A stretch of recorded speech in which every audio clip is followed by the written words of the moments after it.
هل شهر الصوم بالأنوار، زاد قلبي طمأنينة ووقار، لياليه سكينة تروي، وروحانيا في الأفق تعلو، يا رؤية رمضانية تجلو، كل هم وبها النفس تحلو، فيك يا شهر الخير سلامي، وفيك أجدد إيماني وآمي. السلام عليكم ورحمة الله وبركاته.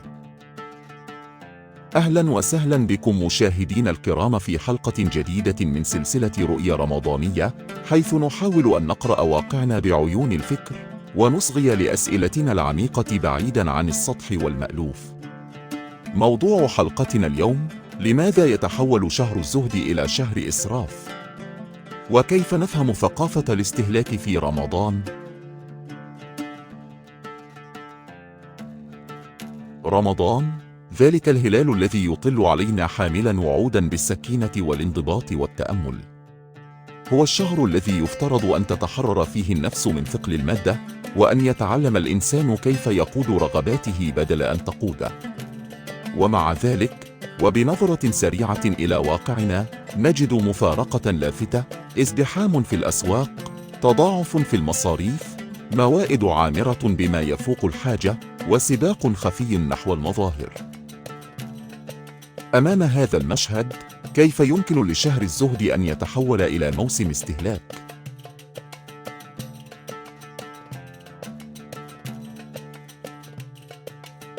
لنبدأ أولاً بتحرير مفهوم الزهد. الزهد لا يعني الفقر القسري ولا رفض متع الحياة، بل هو الامتناع الواعي عن الترف الفارغ.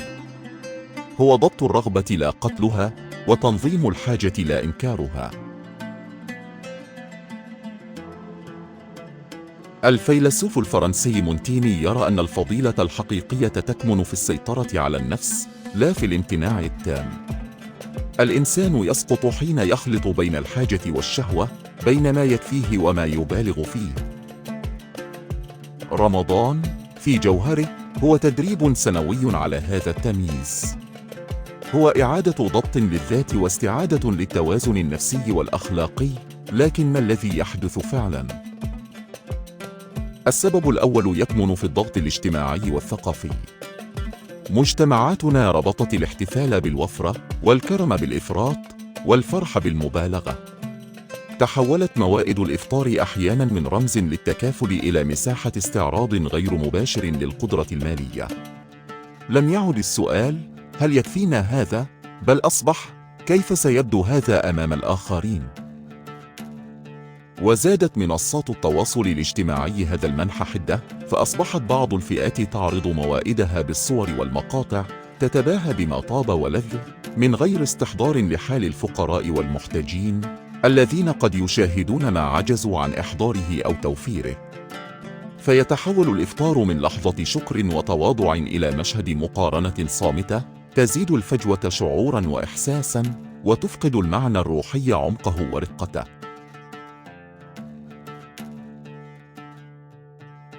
هنا تظهر أزمة القيم، حيث يتحول الصيام من غاية روحية إلى مظهر اجتماعي. تصبح المائدة فيه صورة، والإفطار يصبح مشهداً، والكرم يتحول إلى مقارنة، بينما السؤال الذي يفرض نفسه هو: هل نصرف لأننا نحتاج، أم لأننا نتبع موجة اجتماعية؟ السبب الثاني يكمن في البعد الاقتصادي الذي لا يمكن تجاهله. لقد أصبح رمضان موسماً ذهبياً للأسواق.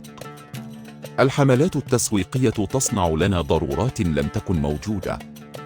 أطعمة خاصة، حلويات فاخرة، عروض مغرية، وكأن جودة صيامنا مرتبطة بحجم مشترياتنا. يدخل الإنسان السوق بقائمة صغيرة ويخرج بعربة ممتلئة، مدفوعاً بالإغراء لا بالحاجة.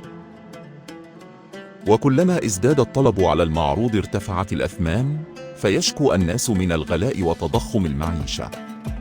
ومع ذلك نفاجأ بالازدحام نفسه، وبالتهافت ذاته على الشراء، من غير مبالاة بارتفاع الأسعار، وكأن الشكوى شيء والسلوك شيء آخر.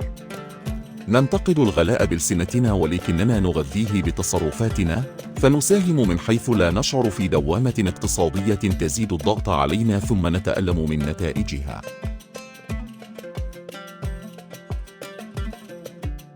لكن الأعمق من ذلك أن الاستهلاك أحياناً يصبح تعويضاً نفسياً.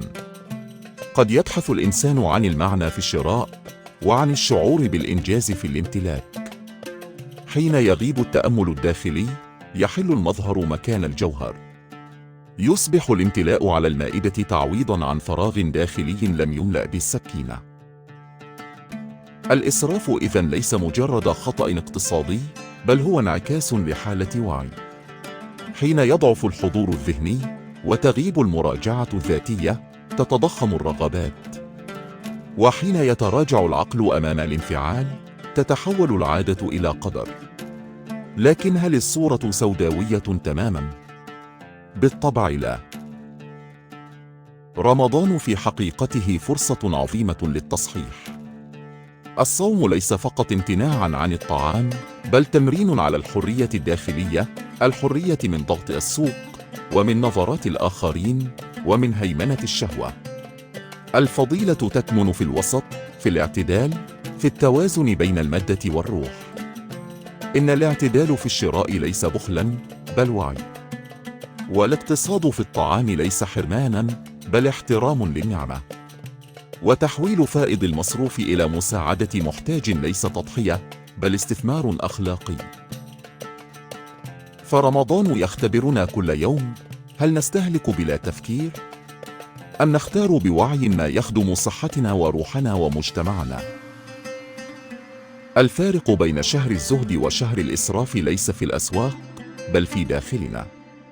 ليس في العروض، بل في قراراتنا. حين يسيطر الانفعال على العقل، يتحول الشهر إلى موسم استهلاك، وحين يتقدم الوعي على العادة، يتحول إلى مدرسة فضيلة. في النهاية، يبقى السؤال الجوهري: هل نصوم لنعيش جوهر رمضان، أم نستهلك لنعيش صورته؟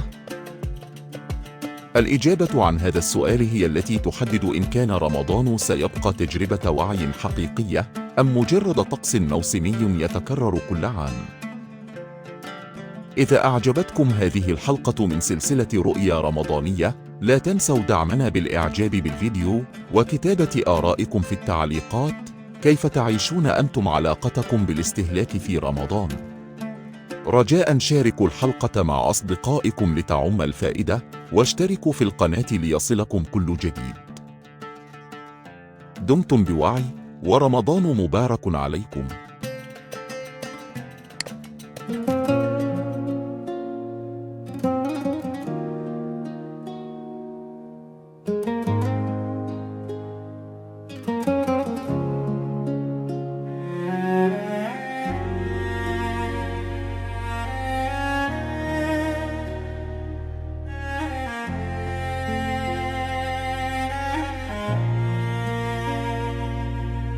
نفكر ونتدبر، نسعى بالوجدان. رؤية رمضان نور وسلام وأمان. لياليك صافية كالنجوم تتلألأ في العين، تنير القلوب حنينا وتهدينا صفو الزمان.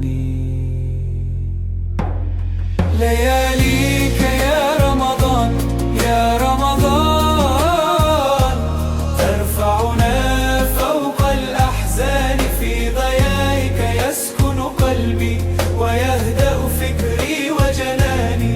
لياليك يا رمضان، مطر نور على الأكوان. في حنانك نجد طريقا يهدنا لخير الإنسان. صيام هادئ ودعاء يسكب صدقا، نسعى للخير سرا بعقل وبإيمان رقا.